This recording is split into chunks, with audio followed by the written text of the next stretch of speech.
Boa noite, meus irmãos. Que a paz do Mestre Jesus esteja nos nossos corações. Mais uma vez nós estamos aqui na realização desse estudo. Atualmente nós estamos estudando o livro Espírito e Vida, ditado pelo Espírito Joana de Ângeles, psicografia do Divaldo. Estamos aqui na lição de número 2 e é para a gente uma alegria muito grande poder mais uma vez estar aqui com vocês nessas reflexões que tem nos ajudado muito, né, meus irmãos? Tem servido de amparo aí para os nossos dias, tem nos dado condições de compreender melhor as situações que vivemos, fortalecido a nossa fé baseada na razão. Então, toda vez que a gente se reúne em nome do Cristo para o estudo, Ele está junto de nós. A espiritualidade é colaboradora dos nossos trabalhos, do nosso lar, da nossa casa. Os mentores espirituais da Fraternal estão sempre conosco, nos amparando nessas tarefas em nome de Jesus. Então, que nós tenhamos aí um estudo fortalecido nessa fé, na compreensão, que nós possamos, ao término do estudo de hoje, fazer as reflexões que nós precisamos fazer, e elas sempre têm que ser individual. A gente faz isso conosco mesmo, a partir daquilo que a gente ouviu, daquilo que a gente entendeu, do que tocou o nosso coração. A mensagem de Jesus, ela sempre parte desse princípio, do quanto ela chega para o nosso íntimo, do quanto a gente se permite tocar pelas verdades imortais, pelos exemplos do Mestre Jesus, e a partir daí construindo um novo caminho, uma nova proposta, mais fortalecida na prática do bem e do amor ao próximo. Então, que sejamos nós hoje, mais uma vez, unidos num só pensamento, nesse trabalho de estudo e de reflexão. Tá bom? Muita paz, então, para todos nós aí que estamos começando esse nosso estudo. O tema de hoje, Joana intitulou Deslizes Ocultos. E ela, quando fala sobre os deslizes, ela coloca uma coisa de muito suscetível para nós no estágio evolutivo em que nos encontramos. A gente não vai acertar sempre, não adianta querermos isso. A gente até tem que ter esse cuidado para muitos de nós ainda muito perfeccionistas, com esse conceito de perfeição, de que só nós sabemos, que a gente faz melhor tudo, ou pelo menos determinadas coisas. A gente tem que trabalhar dentro de nós a humildade, a autoaceitação, da gente perceber que nós não vamos dar conta de tudo, que nós não somos os perfeitinhos, que nós estamos aqui num planeta marcado por dor, marcado por um trabalho de transformação, de melhoria espiritual. E essa melhoria exige de nós disposição, exige de nós equilíbrio, exige de nós acertos e erros. E a gente vai aprender com os nossos erros. A gente vai amadurecer com aquilo que a gente ainda comete e que não faz parte de uma estrutura do bem, mas que ainda fala dentro do nosso coração, que ainda, de certo modo, nos excita os sentimentos, os desejos, né? A gente precisa compreender que isso ainda faz parte das nossas estruturas, e nós estamos justamente encarnados para vencermos isso. A cada nova existência é uma oportunidade nova de recomeçarmos e de fazermos diferente aquilo que a gente fez e que não estava muito dentro dos preceitos morais, objetivo aí da nossa conquista interior, né? Então, Joana começa destacando a pergunta 167 do Livro dos Espíritos. Aí Kardec pergunta aos espíritos assim: qual o fim objetivado com a reencarnação?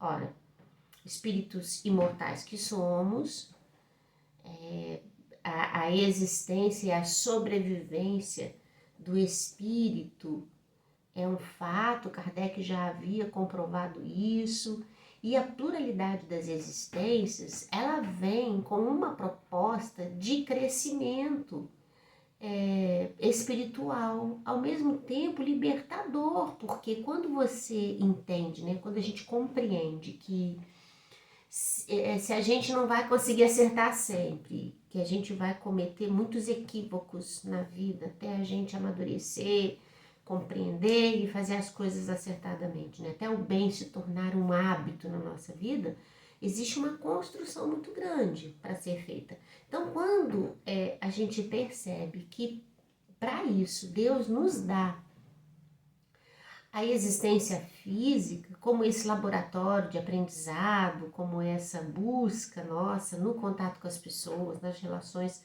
com o cenário político, social que nós estamos inseridos, né, com a classe social que a gente pertence, com a escolha profissional que fizemos, com a família que constituímos, né, aquela que nos acolheu enquanto filhos, aqui a gente vai constituir enquanto pais, genitores, enfim.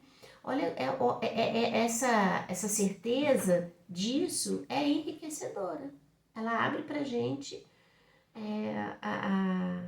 um certo alívio, não uma acomodação, não é um alívio de quem acomoda, um alívio de esperança, de saber que a misericórdia divina sempre nos dará uma outra oportunidade. Então, a gente vai se esmerar em acertar, mas não acertando sempre o que vai acontecer, a gente vai ter a oportunidade de recomeçar. Olha que bacana isso. Então, Kardec, no meio dessa estrutura toda, né, nos ajudando a construir esses conceitos a partir das perguntas que fez aos espíritos, ele pergunta isso, né? Qual o fim objetivado com a reencarnação? Ou seja, por que a gente reencarna?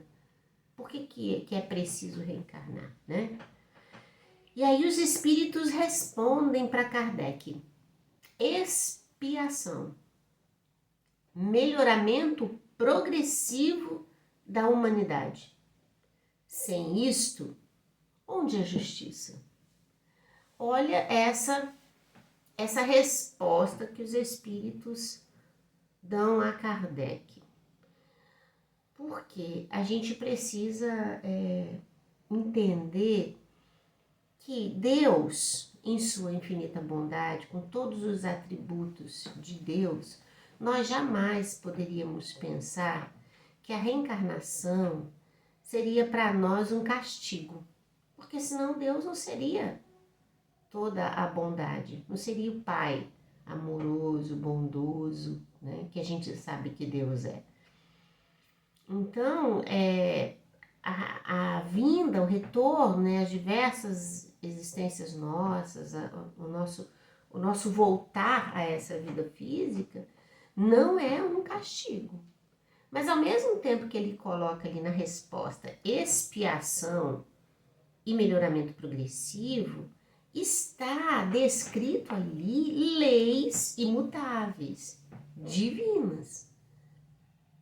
E a gente destaca para elas, nessa resposta aqui, a lei de ação e de reação, que para a gente poder entender essa lei, a gente se reporta lá no Evangelho, que acho que fica mais fácil para a gente compreender, né? Acho que todo mundo compreende que a cada um segundo suas obras. Isso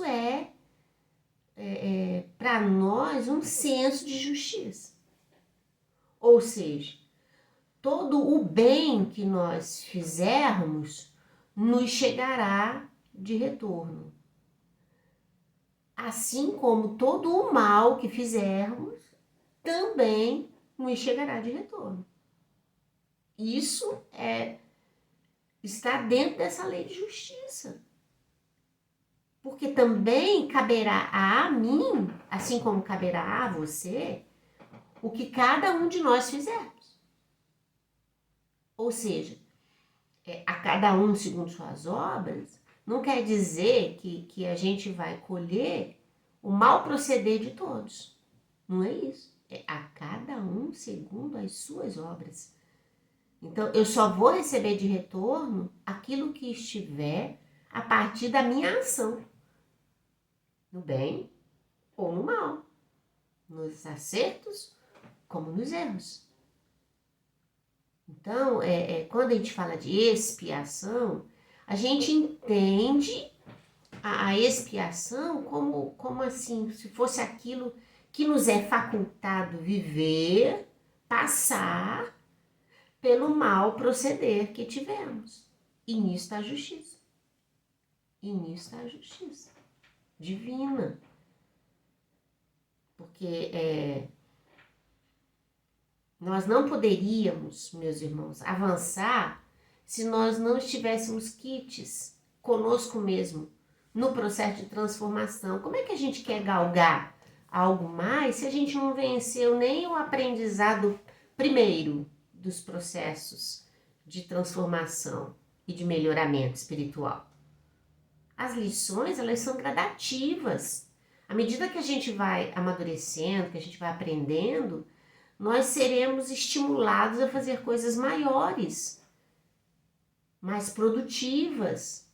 Mas nós não poderemos dar um passo maior do que a nossa perna. Então, as lições que nós vivemos, elas têm essa gradação em função dos nossos atos. É como um pai que tem mais de um filho e que conhece os seus filhos e sabe que nenhum não é igual ao outro e que para uns esse pai pode falar mais firme, ser mais exigente, que sabe que ele vai ser capaz de ir adiante. Ele pode dar mais autonomia a esse filho, porque ele sabe que esse vai. Outro não. O outro, às vezes, ele tem que cercear um pouco mais, ele tem que ser mais o orientador, ele tem que estar por trás, amparando, para ver se avança, para ver se aprende. A gente sabe disso.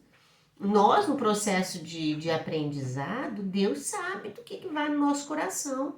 Deus entende o que nós trazemos e até onde a gente está podendo ir. Então, quando Jesus falou lá que nenhum de nós receberá um fardo maior do que o que a gente possa carregar, é esse amparo, é essa ajuda divina que está na lei. Que está na lei. Porque nenhum de nós vai assumir compromissos que a gente já sabe que está fadado ao fracasso. Então, nós não poderíamos, numa irreflexão, numa atitude infantil, imatura, querer abraçar o mundo com as pernas, como diz na linguagem popular, mas Deus, sabendo disso, entendendo disso, fez suas leis. Então, mesmo que eu queira abraçar o mundo com as pernas, a lei é muito clara. A cada um as suas obras está tanto naquilo que a gente pode alcançar, no dado momento em que nós estamos, quanto aquilo que nós vamos receber por tudo que a gente já fez, de bem ou de mal. Olha que interessante a gente pensar nisso, e cada vez mais isso corrobora para o sentido que a gente tem de Deus, que é Pai, que instituiu leis imutáveis, que é justo, não é? A gente não consegue pensar fora disso. Por isso que os Espíritos falam ali no final, né? A expiação e o melhoramento progressivo da humanidade, porque aí entra o papel num planeta como o nosso, um planeta de provas e expiações. Olha como que está forte para nós, né? espíritos ainda imperfeitos, ainda com reincidência em faltas, em crimes morais, né? A gente ainda está muito suscetível ao processo expiatório, porque nenhum de nós vai conseguir avançar se não vencer as etapas que já estão por aqui, construídas, né? Que precisam ser tratadas. Ao mesmo tempo, ele coloca ali pra gente melhoramento progressivo da humanidade, porque a gente tem o processo de expiação e tem as provações, que são para nós o grande exercício da maturação dos nossos valores morais. A gente costuma dizer assim, eu estou passando uma aprovação muito grande na minha vida. A gente não costuma, às vezes, falar assim, né? Então a gente está querendo dizer assim, eu estou num momento muito delicado da minha vida. Uma situação dolorosa que eu estou vivendo, está exigindo de mim muita renúncia, está exigindo de mim muita oração, está exigindo de mim o resgate desses valores éticos, morais que eu tanto tenho estudado, que eu tanto tenho me preparado, não é? E à medida que a gente consegue transpor esse obstáculo que as provações nos apresentam, a gente cresce. São valores que a gente vai instituindo no ser. Isso é muito importante. A expiação, ela tem um outro caráter, né?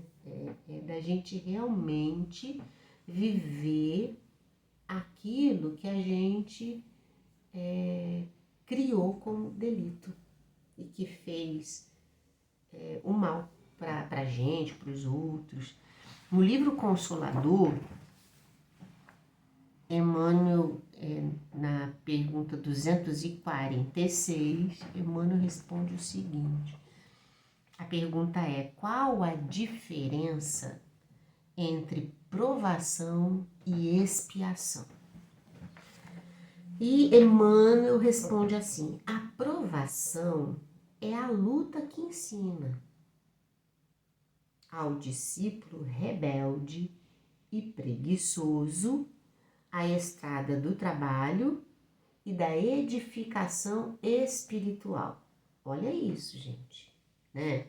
É nesse sentido que nós estamos falando. A provação, ela vem para resgatar de nós o que melhor a gente tem dentro de nós e fazer com que nos esforcemos para testificar mais o que a gente tem estudado, o que a gente tem aprendido, né? É importante a gente...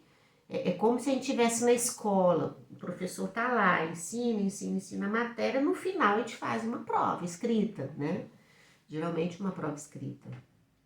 E a gente põe ali tudo que a gente aprendeu, né? No caso das provações, não é uma prova escrita que a gente faz, mas é uma prova que resgata esse conhecimento nosso, que resgata esses valores que têm sido intencionalmente abordado conosco pela espiritualidade.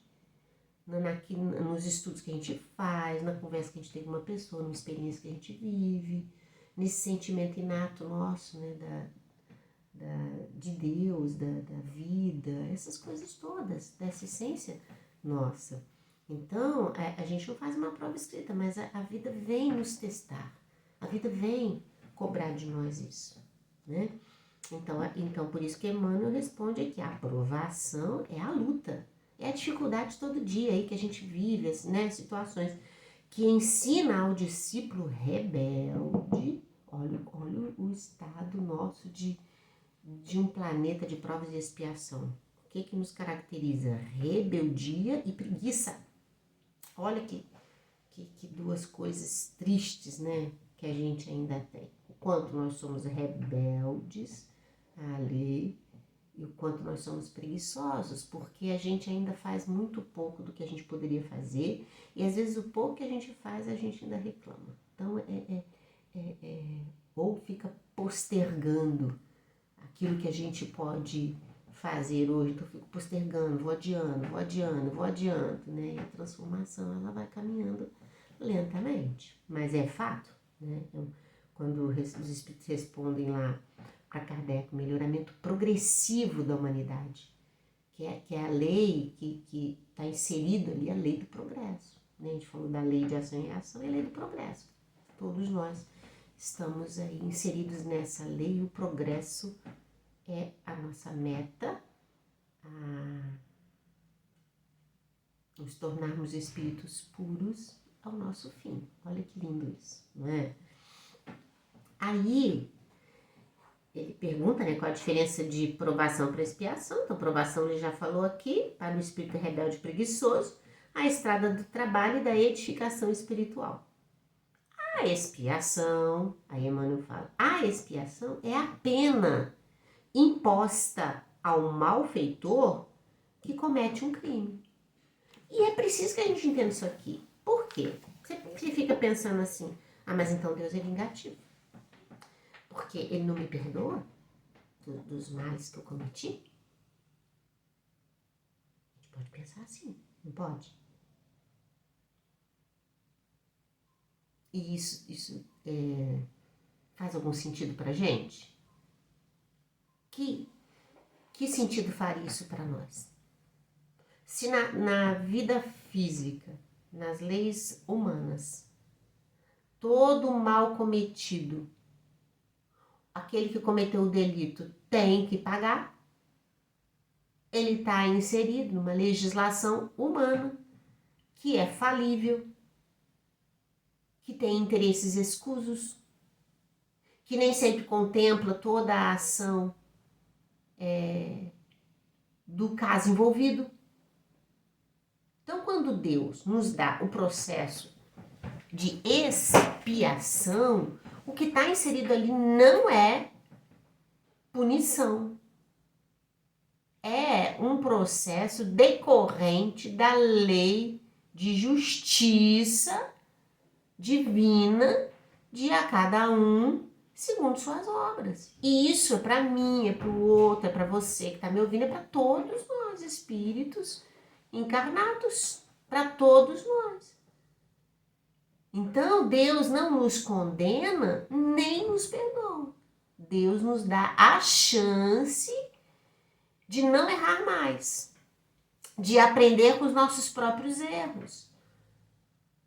E a gente só vai aprender com os nossos erros, meus irmãos, se a gente passar por aquilo que a gente fez o outro passar.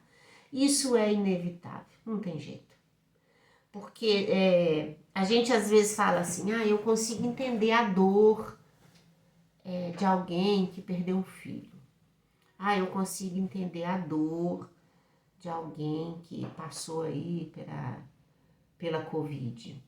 Eu consigo entender a dor daquele que passa fome, né? Eu consigo entender a dor daquele que nasce cego, do que nasce num estado de idiotia, mas nós não temos como avaliar isso.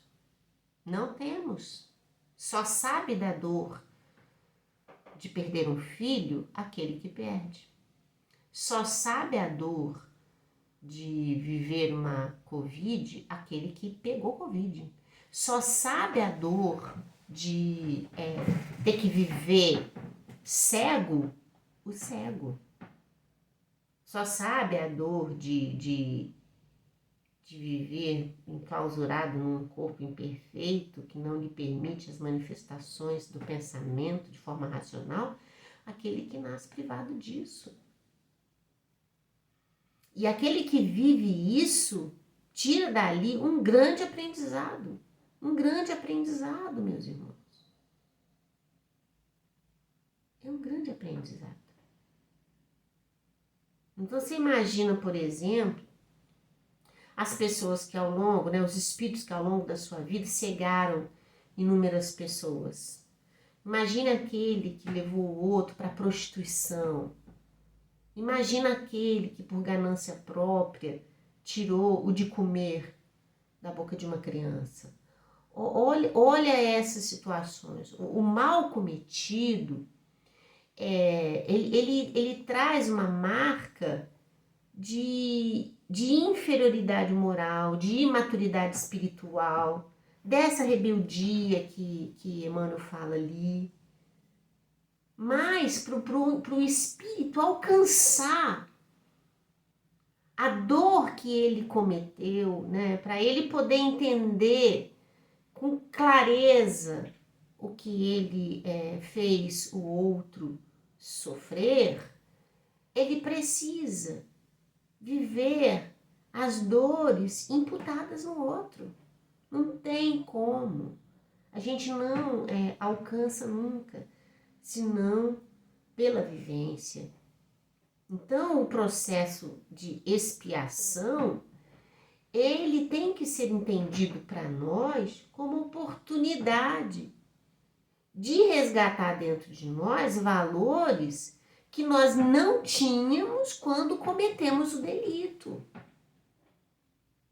Porque esse é um fato. A gente comete os erros, a violência, porque a gente ainda não se despertou para o verdadeiro sentido da vida.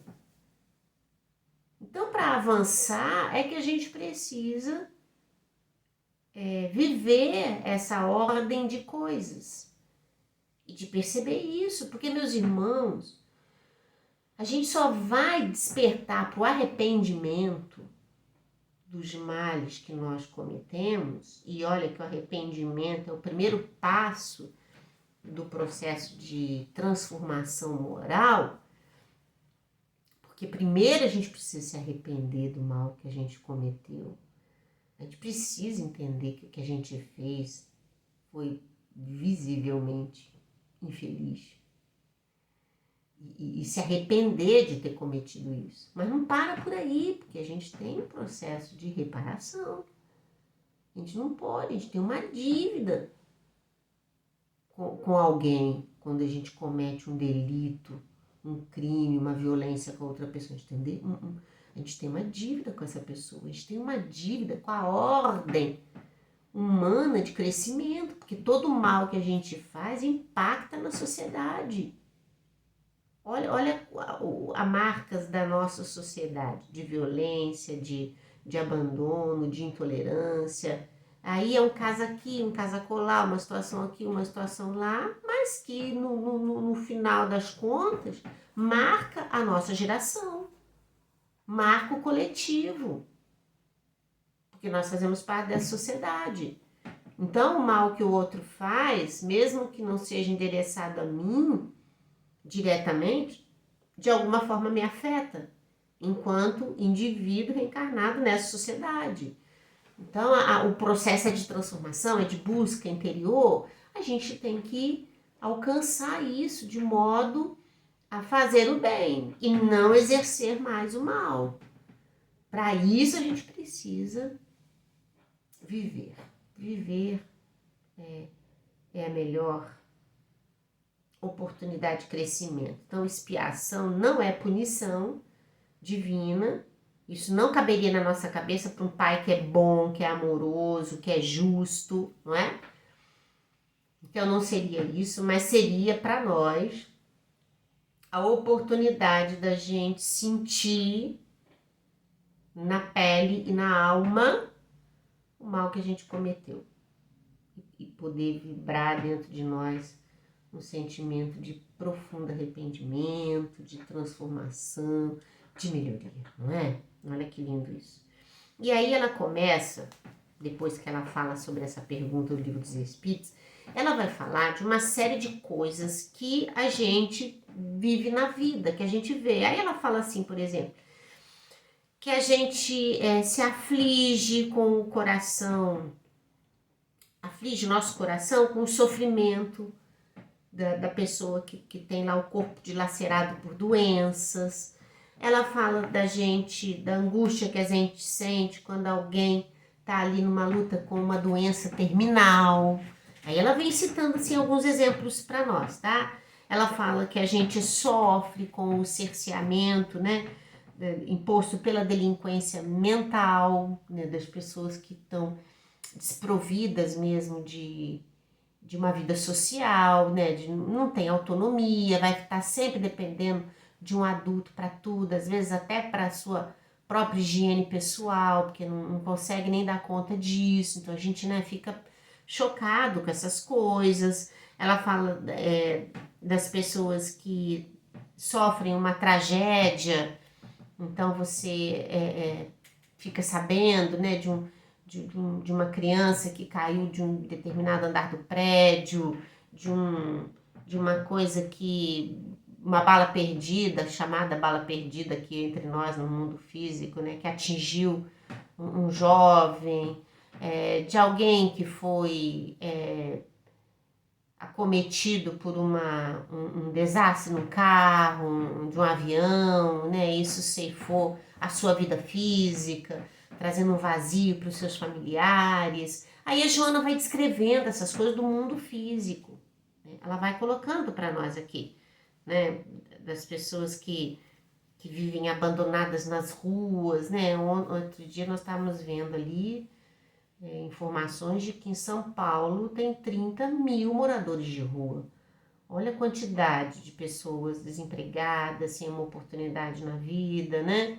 Precisando, necessitando da comiseração alheia, muito chegando a óbitos numa cidade tão... a óbito, né? Numa cidade tão fria, de noite muito gelada. Essa coisa toda, ninguém ouve umas coisas dessas e passa indiferente a isso, né? Quer dizer, não deveria, né, ouvir isso. Isso ainda me choca e tudo mais. E aí Joana de Ângeles fala assim, todas essas situações são passíveis do teu melhor sentimento de amor. Então ela tá falando assim, ainda bem que o teu coração desperta para isso. Por quê? Há pessoas que podem passar indiferentes a isso. Podem passar despercebidos disso. Que ainda não tá nem aí se alguém tá vivendo uma dor ou alguém próximo a si. Isso nada importa. Desde que as coisas para ele estejam bem, o resto não importa. Então, o Joana está dizendo aqui, se a gente já desperta para isso, né? Se a dor que o outro vive nos fere de alguma forma, né? Se a gente consegue reconhecer as lutas que a outra pessoa está enfrentando, as dificuldades, como a vida se apresenta para determinadas pessoas, isso é para a gente um indício bom. Por quê? Porque nós somos espíritos imortais que trazemos dentro de nós a origem divina, essa centelha de amor que precisa vibrar dentro de nós. E quando a gente consegue se colocar no lugar do outro, assim, de pelo menos falar, meu Deus, né? Que tristeza, que sofrimento, né? Para essa família, e de conseguir até orar por essa mãe, orar por essa criança, orar essa coisa toda, como que isso toca, assim, o nosso coração, né? Como que isso nos mostra que a gente tem coisas boas dentro de nós, que a gente tem ainda, né, uma energia que mesmo latente, que ela já desponta para a gente poder ter piedade, ter comiseração, né, de talvez isso nos motivar a fazer o bem, a minimizar essas dores de alguma forma. Isso é bom para nós. E o mundo está repleto disso, gente. O mundo está marcado disso porque nós somos... a Terra é um planeta na segunda escala do processo de evolução. E aonde o mal predomina sobre o bem. E nesse período de transição planetária, isso cada vez mais está fervilhando junto de nós, né? Porque os espíritos estão mesmo tentando buscar, né, o crescimento. Mas aí Joana vai fazer um comentário aqui interessante, porque ela vem trazendo vários exemplos desse, ela vai citando, ela fala o quanto que isso é bom, o nosso coração se despertar para essa dor, né? Que às vezes não está sendo vivida diretamente por nós, mas está sendo vivida até por um desconhecido, mas já nos choca e tal. Mas aí ela diz assim, olha, Eles, porém, olha que interessante isso, ela está dizendo, esse que teve uma morte abrupta, esse que está privado do pensamento racional, esse que está privado da visão, esse que está, né, nessas condições todas, olha o que ela quer dizer para a gente. Eles, porém, estes sofredores, estão em resgate, dependendo deles mesmos, a felicidade para o amanhã. Então, são os processos expiatórios, que está lá na pergunta 167 do Livro dos Espíritos. Bom, aí a gente pode pensar assim, então tá, então, se o outro passou por isso lá, eu vou falar assim, tá, tem que passar, né? Tá lá no resgate dele, tá lá na história dele, né? Deixa ele sofrer bastante lá, né? Então, eu vou até melhorar um pouco esse sofrimento aí para ajudar ele a crescer. Será que seria esse o pensamento? Porque olha que na frase anterior ela fala assim, todos esses casos de dores coletivas, né, da sociedade num todo, isso te transporta para um sentimento de comiseração, né, de entendimento disso. E isso realmente tem que te resgatar os melhores sentimentos. Então, quando ela fala isso, ela já refuta esse segundo pensamento nosso aqui. Então, ninguém tem que olhar para a dor do outro e falar assim, então tá lá, tá no sofrimento dele lá e tal, né? Então, deixa eu piorar a situação para ver se ele resgata mais rápido. Isso já sai do nosso pensamento. Porque, meus irmãos, veja bem, na época que Jesus nasceu e veio viver entre nós, a humanidade também estava muito isolada. Era muito sofrimento, era sofrimento de ordem política, de ordem social, né? Era muita miséria, a lepra se alastrava, né? As doenças assim sem cura, porque a medicina ainda não tinha sido desenvolvida, ela tomava conta ali da humanidade. E Jesus, em momento algum, emitiu juízo sobre essa ou sobre aquela dor que estava sendo vivida ali. Jesus foi o emissário do amor. É claro que cada pessoa daquela ali, regidos pela lei divina de ação e reação, estavam ali no processo de resgate deles, processos expiatórios dele. Jesus sabia disso, claro. Jesus é patrão do nosso planeta. Jesus sabe disso. Mas naquele momento ele era o emissário da luz, do amor, da esperança, da fé. Olha isso. Então, se Jesus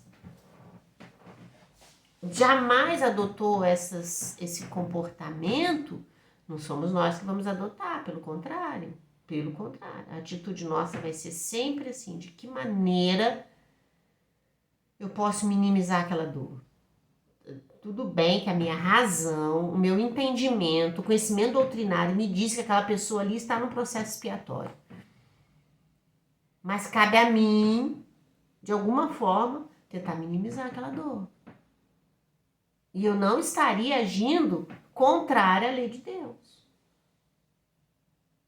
Porque a oportunidade de servir está sendo dada. E aquele que sofre o processo expiatório, ele está na sua fragilidade, porque não é fácil, não. Então, ele também necessita desse amparo, necessita dessa proteção, necessita dessa ajuda. É essa ajuda que vai chegar, às vezes, na palavra de alguém, num prato de comida, num agasalho, né, numa oração, uma coisa. É isso que às vezes vai dar força para aquele que está num processo assim, começar no dia seguinte, retomar a vida no dia seguinte, para não pensar num suicídio, para não piorar a sua situação, né, de ter coragem de continuar, porque entende que não está sozinho, né, dentro da mesma ordem de coisas, de que Deus não dá fardo pesado para nenhum de nós, cada um os seus processos aí, cada qual de nós tem doses homeopáticas as lutas a serem travadas, não é? Aí ela fala aqui, ó. Eles, porém, né? Ela fala, eles, porém, esses que sofrem, estão em resgate, dependendo deles mesmos a felicidade para o amanhã, porque eles podem avançar a partir daí ou não, né, gente? Tá também na lei do livre-arbítrio, né? Já foram alcançados pelo invencível poder da lei divina, que dá para cada um a chance de recomeçar, né? Que dá a oportunidade de fazer certo aquilo que fez errado. Outros há que passam distribuindo simpatia e cordialidade, merecedores, no entanto, das mais profundas comiserações. Aí ela vai dizer aqui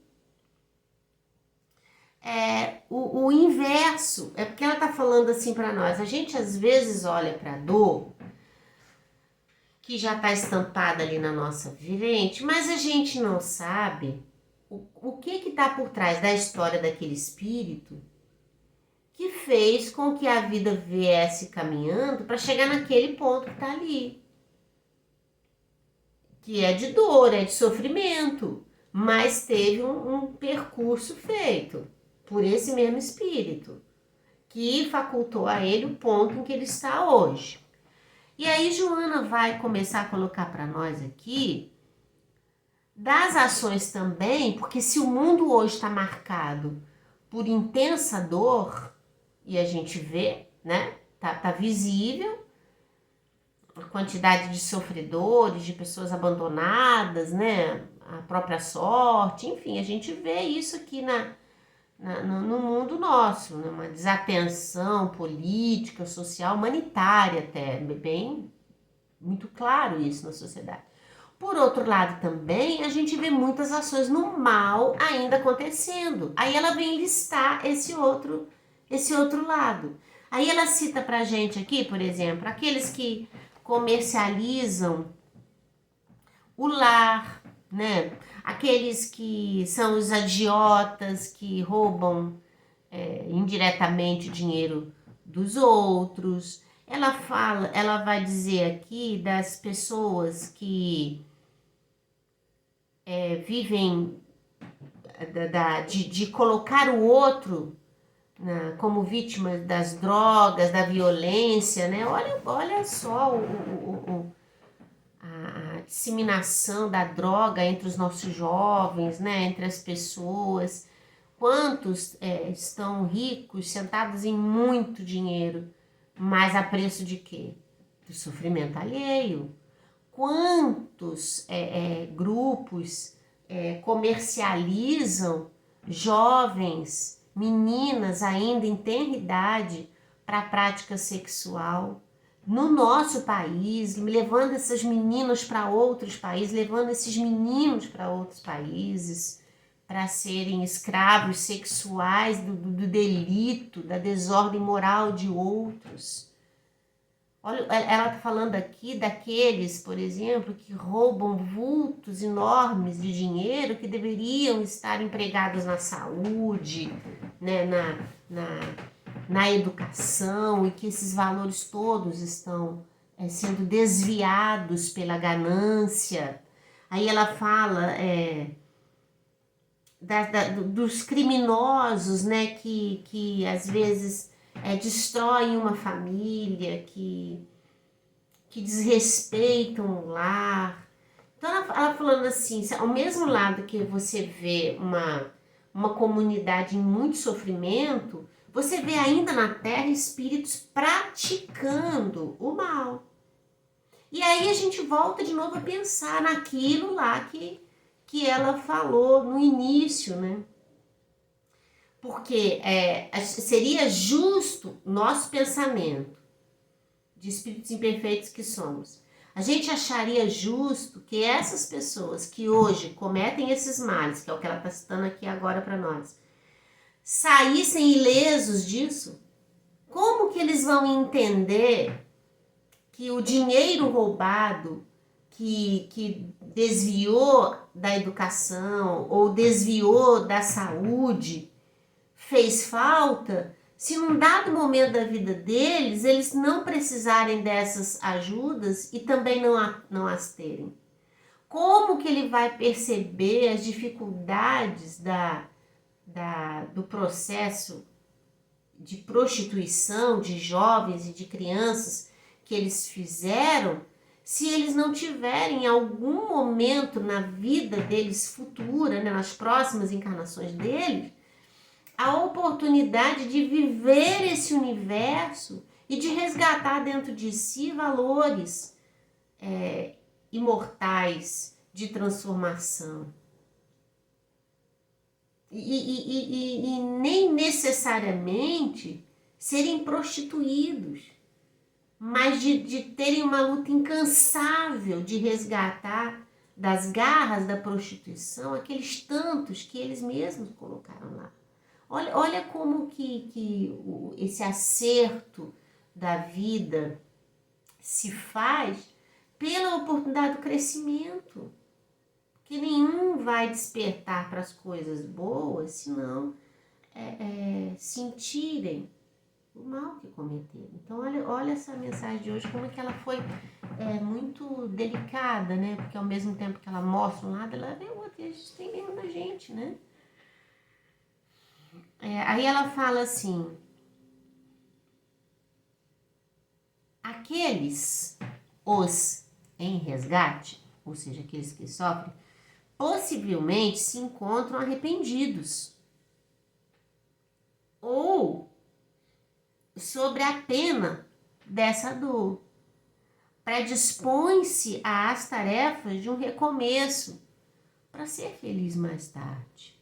Olha o que ela coloca lá, né? Porque aí você vem num processo reencarnatório, onde a gente faz uma avaliação espiritual dos males que a gente cometeu, das dificuldades, né? E a gente solicita mesmo essas situações vividas, porque a gente entende que falta pra gente aquela lição, falta pra gente absorver aquele aprendizado, para que a gente não incorra novamente nos mesmos erros. Então ela coloca isso. Então, se a gente for pensar nisso, né, esses que sofrem hoje, eles estão, de certo modo, colhendo na medida que plantaram, né? Mas eles estão aí dando um passo para a vitória espiritual deles. E aí ela continua: estes, como são ignorados pelas leis dos homens, desconhecidos dos magistrados, prosseguem na carreira da loucura que os arrasta à meta do suicídio, né? Direto ou indireto.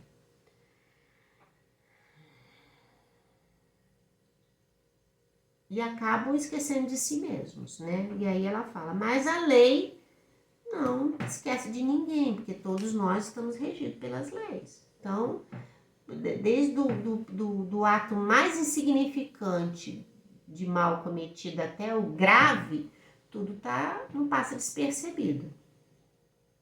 O que fazem e como o fazem, o que pensam e contra quem pensam, escrevem-no, gravam-no no perispírito, com rigorosa precisão, para depois, então, ressarcir, reconstruir, reelaborar, essas coisas todas que nascem dessa vivência, do aprendizado que a gente precisa ter.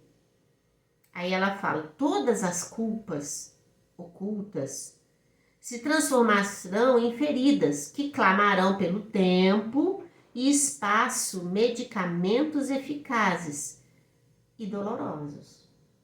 Então, a reparação disso tudo, né? A reconstrução, vamos dizer assim, de valores morais imutáveis dentro de nós vai exigir da gente ainda muito sofrimento, porque somos espíritos preguiçosos e rebeldes.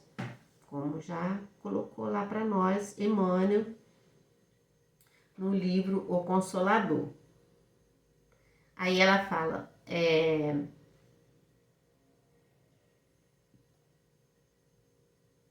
ouviram, não, vamos lá, expoliadores, né, ou seja, usurpadores dos bens divinos, experimentarão o fruto da zombaria. Ouviram, sim, através dos tempos, os apelos da verdade e da vida. Porque, meus irmãos, todos nós recebemos a interferência do mundo espiritual a nosso favor. A espiritualidade, ela quer o nosso bem, ela quer a nossa vitória. Nós toda hora somos advertidos pela espiritualidade, na intuição, durante as nossas noites de sono, missões que a gente tem, na conversa que a gente tem com alguém, porque Jesus se serve do próprio homem para chegar no homem, né?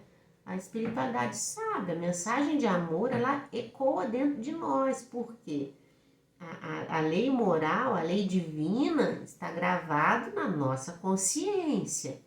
Então ele está dizendo aqui, conheceram e sabem qual a trilha da retidão, podem agir com acerto, preferem, no entanto, assim, são os construtores da manhã. Ora, e apieda-te, meditando neles e nos seus crimes disfarçados e ocultos, para te acautelares. A queda e o erro, o ato infeliz e o compromisso negativo com os demais ignoram. Todos podem conduzir em silencioso calvário. É necessário, porém, o esforço para a reeducação da mente e a disciplina do espírito. Então ela está dizendo assim que tanto para aqueles que hoje a gente vê que cometem os delitos e para aqueles que a gente vê que está ali no processos expiatórios, tanto para um quanto para o outro, a gente não deve julgar, porque não nos compete, nós não temos nem maturidade para isso.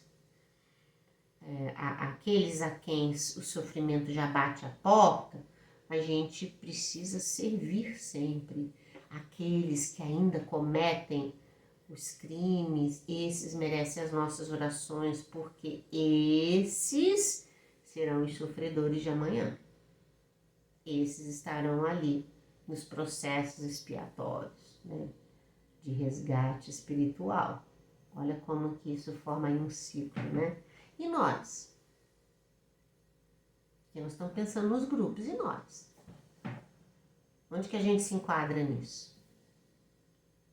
Aí ela vem com a seguinte consideração. Todas as vezes em que o Mestre ofereceu misericórdia e socorro a alguém no sublime desiderato do seu apostolado redentor, foi claro e severo quanto à não continuidade do erro. Então ele servia, ele amparava, né? Mas a mensagem era sempre assim, daqui para frente, toma o teu melhor caminho, né? Siga fazendo as coisas certas, vá, não peques mais. Pensando nisso, dilata o amor aos sofredores, está falando para nós. A piedade aos geradores de sofrimentos.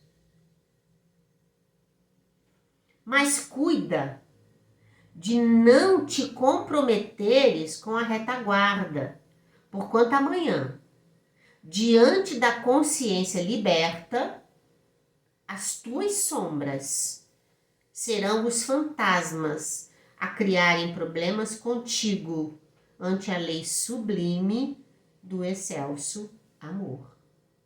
Então, é como se ela estivesse falando assim, olha, a gente começou a lição, é como se Joana estivesse assim, olha, a gente começou a lição pensando lá naqueles que estão nos processos expiatórios, que a gente vê.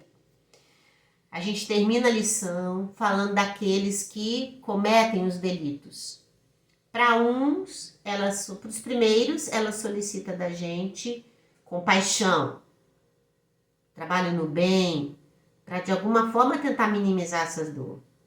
Para os segundos, ela pede piedade, porque serão estes os sofredores de amanhã. Mas aí, num dado momento, ela para de olhar esses dois e vem para dentro da gente, fala assim, mas e você? E no seu processo? Como você está lidando com seus processos expiatórios e suas provações? Porque você também está inserido nessa lei. Ela está deixando isso claro para nós. Ela fala, você também está inserido nessa lei.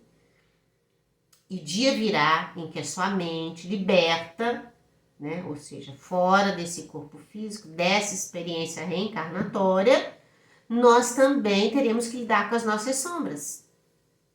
Com o bem que a gente já conseguiu fazer, o mal que a gente ainda comete. Seja ele lá o que for. Que a gente, então, seja vigilante. Que a gente opte pelo trabalho no bem. Porque o bem se sobrepõe ao mal. E nós estamos nessa construção. Se a misericórdia divina não está nos possibilitando atualmente uma encarnação não tão marcada por esses dois cenários, isso é para a gente obrar no bem. É para a gente ter a oportunidade de servir mais, de se preparar mais, porque outras existências virão e nós temos um passado enorme que nos marca a trajetória. Pontos obscuros que não vieram à tona nessa existência, mas que virão, porque nenhum de nós vai passar sem quitar todas as cotas dos delitos por nós cometidos. Então outras vidas virão. É preciso amar, é preciso servir com determinação e com coragem. Meus irmãos, que o Mestre Jesus possa nos abençoar, essa lição muito esclarecedora para nós hoje. Vamos parar, vamos pensar nesse mundo todo que está aí e vamos nos situar.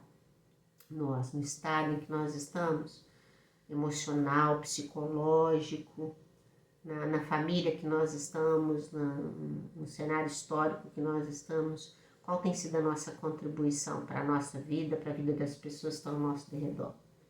Que Jesus nos abençoe, muita paz no coração de todos vocês, que vocês tenham uma noite tranquila, possam repousar bastante, que o dia de amanhã desponte aí com novas esperanças. Muita paz.